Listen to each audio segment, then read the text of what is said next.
Hello. You guys haven't seen me in a while.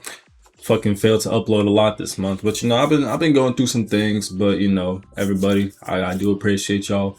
Just wanted to let y'all know that. But hey, I'm back. I'm back and a little bit better. So yeah, I definitely have a lot of video ideas that I want to talk about. Especially like Obsession Drop. That was a fucking banger of a movie. I'm trying to see Backroom soon. I might talk about that too. But during my hiatus, I came across an old TikTok show that I wouldn't say was really banging like that back in the day, but it was being talked about. I remember I saw Moist Critical talking about it, and Dante he was reacting to it, and I saw it again on my feed, and I was just like, huh. No, let me peep this. So we're going to be talking about the show Attaway General. All right. So basically this was during the early ages of TikTok. So there's probably going to be a lot of faces that you guys don't even remember. For example, like, I don't know if anybody has talked about Dixie Armadillo recently. I know Armadillo is not her last name, but it's probably easier for me to say Armadillo. We're going to be peeping episode 1. I already know kind of the things that happen, but I'm just going to chat my shit when I'm reacting to this video. Okay, there's probably not going to be anybody that cares about this at all, but I like to look back at things, and maybe that's a video that I'm gonna do. I just looking back at things, and hopefully people are interested in seeing the old days. What I'm saying, I'm pretty sure like these episodes was pre-2020. But yeah, one thing to be sure, make sure that you're not harassing none of the actors. We don't condone the harassment of these actors. After all, they were just TikTokers dancing and all that shit. Once again, I don't know any of their names. And it probably won't even be relevant anyway, but do not go out your way to shame any of these guys for real. They're probably just some teenagers that wanted to do some new things with acting and all that. So we're not gonna shame them, but that doesn't mean we can't learn from them. Let's get right into this shit. Being volunteer or a TV program is what you make of it. The more you prove yourself, the more rewarding your time will be. When will we get to observe in the ER? The ER is usually reserved for third-year TVs. As first-year TVs, you guys will be on pediatrics. All right, so here's our main gang. As you can see, yeah, like I said at the intro, Dixie Armadillo is the only character that I recognize, bro. Like, all these other people, I don't know who that is. But I just have to say, this must be the sorriest squad I've ever seen in my life. Even as internship. So basically what it is, like, this is a show where these characters are volunteering for a program. And everybody has their reasons of actually taking like the program and stuff like that, and we're gonna see that throughout the series. Now, I'm not gonna cover the whole season. I'd rather just cover them episode by episode, because I can't bear to slog through an hour of this show. By the way, each episode is about 10 minutes, and there's only like 8 to 9 episodes. I just want to let it be known that, oh my god, every single one of these characters, bro, that are volunteering, it has to be one of the worst of volunteers ever. Like, generally, as we're gonna be going through the show, I wonder what the death threat at this hospital is like, because the things that these characters are gonna do is insane.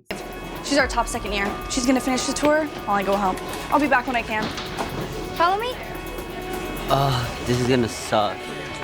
This is gonna be amazing.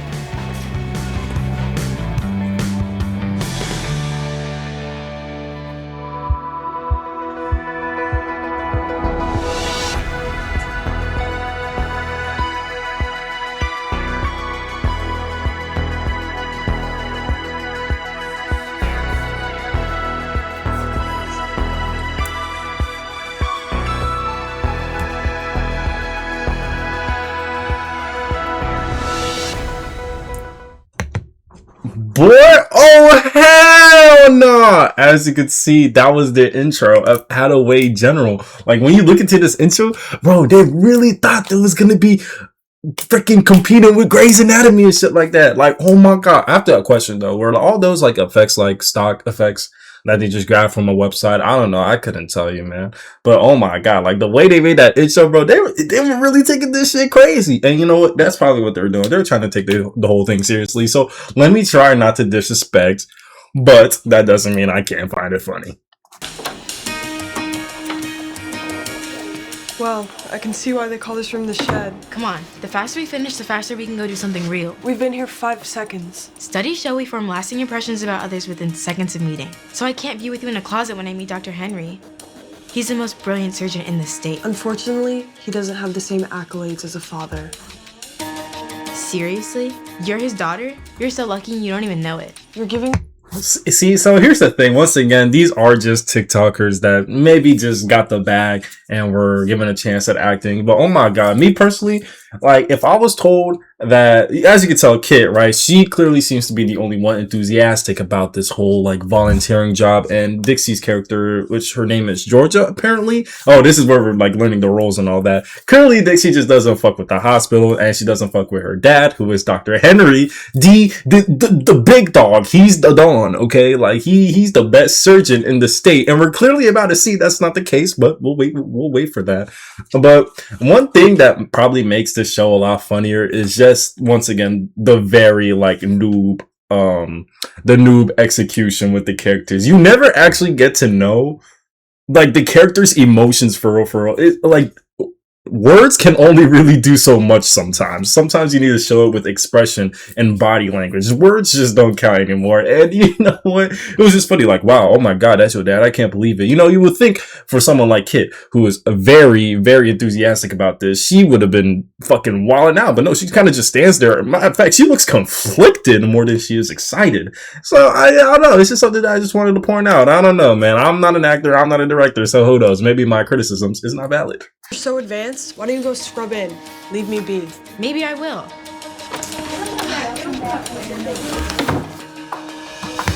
Why is there just a magazine in the shed? This is what they call it, by the way, the shed, like the supply room. There just so happens to be a stretcher with a pillow on it. There just so happens to be a magazine that she can just pick up and read. She is not doing her job. Is there not a camera in the supply room that can clearly catch on to this? This is bad. She's here for a reason. Actually, I don't even. Oh wait, I remember the reason, but that's not going to be revealed until like the later episodes. But you know, you would realize in the later episodes when it is revealed why she's there. You know, the reason why she's there is not really good at it. So, why did you volunteer to work at a hospital? I got arrested. Beats juvie. And what did this nigga Jack do? By the way, the curly-headed kid's name is Jack. I forgot what this white girl's name was. Don't worry, we'll get there. What could he have done? See, this show is going to portray Jack as a character that's like, oh, he's all tough and bad. He went to juvie. Don't mess with him. Like he OD, man. He like intimidating. See, the thing about this is that obviously they wanted to make a show, but they wanted to have their main cast consist of TikTokers.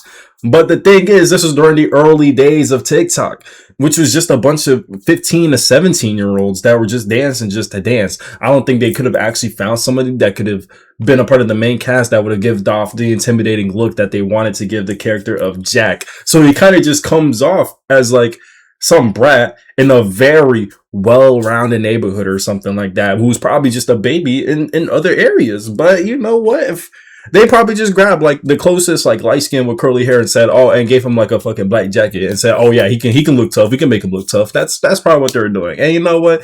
If that's the best that they could make out of the casting, then oh well, fuck it. He got his bag. Good for Jack. What about you? I just love to help people. For real? Oh, jeez. Actually, you know, I'm not gonna say nothing. Excuse me? Hello? Hey. Do you Oh my god, this girl's really trying to avoid eye contact. I'm a little worried right now because I'm losing a lot of blood. And my favorite sweatshirt. You should be fine to wait a little. If you hit an artery, you would have passed out by now. That's comforting. Use this instead. Lots of pressure. And soak it in cold water. The sweatshirt. Alright, so one thing about Kat, like I already said before, she is very enthusiastic about this volunteering job. Matter of fact, throughout the series, she will be the only character that really does the most, okay? Next to the other girl. That's not Georgia. It's really her, Georgia, her, that other white girl, and then maybe Jack, and then like Dixie's character all the way at the end, which is Georgia. And you know, you want to praise her because she's doing the most work. She's the protagonist. She's doing the most. She's active. She's active. But that doesn't mean we cannot criticize her work. You would think for someone that is so enthusiastic about being a volunteer, having this internship at a hospital or something, she would have gotten the first rule by wearing fucking gloves. And she can't even do that right. She is trying to bandage up this guy who's bleeding profusely with no gloves, no type of sanitizing, anything. She just got back from the supply room and is already making like skin contact with somebody who's bleeding at the arm. This woman deserves to get fired. Don't mind me asking, what did you do to get arrested? In prison, you're never supposed to ask about the crime. Okay, nigga. You not in prison.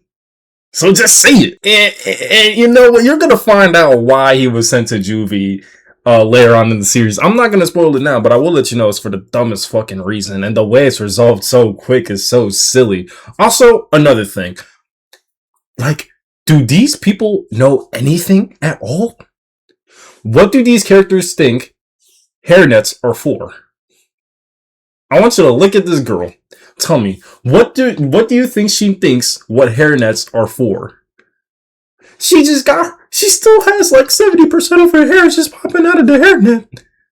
You could even tie up your hair or nothing, even make an attempt to tie up her hair. She just puts the hairnet on like it's a beanie. Jack got it on like it's a fitted cap.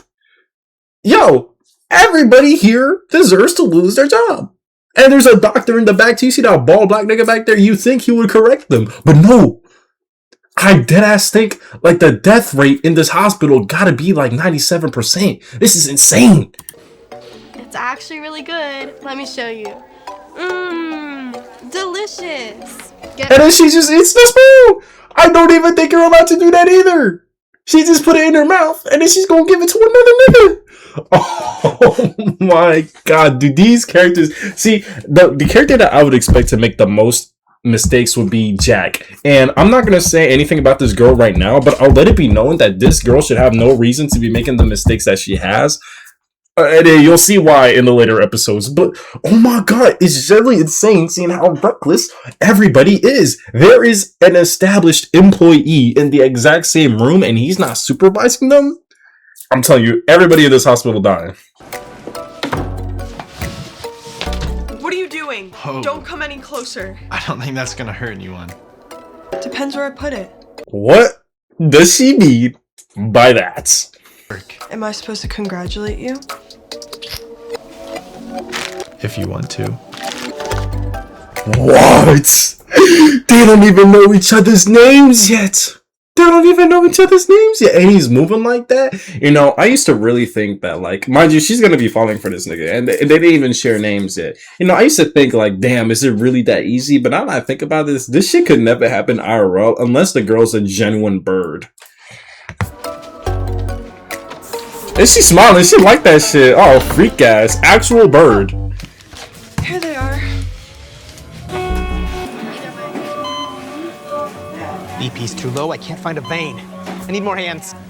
So clearly, this is the big Don. He is Dr. Henry. He's the boss. He's the judge, the executioner, the Don. And this nigga cannot find a vein. It's our first day. Come on. Grab on, right below the elbow, and squeeze as tight as you can. Now don't worry about hurting her. Good. Minute longer. And we're in.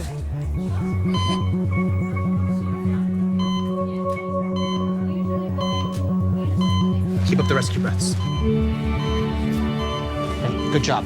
Kit, Kit, I'm Dr. Henry. I know, you're amazing. I read your book. It was amazing, and that was... Yeah, amazing. You know, for a doctor that's supposed to be like, oh, like the greatest surgeon and like, you know, in the state, you would think that he would be able to find a vein. But no, he not only can he not find a vein, but he gets the assistance of an intern that isn't qualified, doesn't even have gloves on, has zero sanitation on or whatsoever, doesn't even have any kind of clearance at all. And then he's fucking telling her like, yeah, good job and shit. He didn't even, mind you, he did not call her to provide an example or teach her on how to do something. He simply called her up because he couldn't get the shit right. That's basically what's going on. And yet, Kit wants to find that amazing. I would be more concerned if anything, if you're the greatest surgeon in the state, and yet you need the help of an intern to help save this little girl's life. That is not impressive. That is scary. adrenaline was amazing. So first I stuck into the ER and there was this boy, he was bleeding everywhere. So I saved his life. And then Dr. Henry called me over out of all the nurses in the ER to help save this girl with 3rd-degree burns. Okay, I have to ask, how skinny is this hallway? How narrow is this hallway? All these characters are just bumping into each other. These characters aren't even walking all comfortably and shit. It's just so funny to look at, man. It was crazy. While you guys are patting yourselves on the back, your patients are still in critical condition. Don't ever forget why you're here. But despite a few hiccups, you guys survived. Next week, try to be a little more professional. These will help. Wow, this is so cool. I think we have to wear these every day. I really hope so. It has my name on it. Yeah, Jack, it does.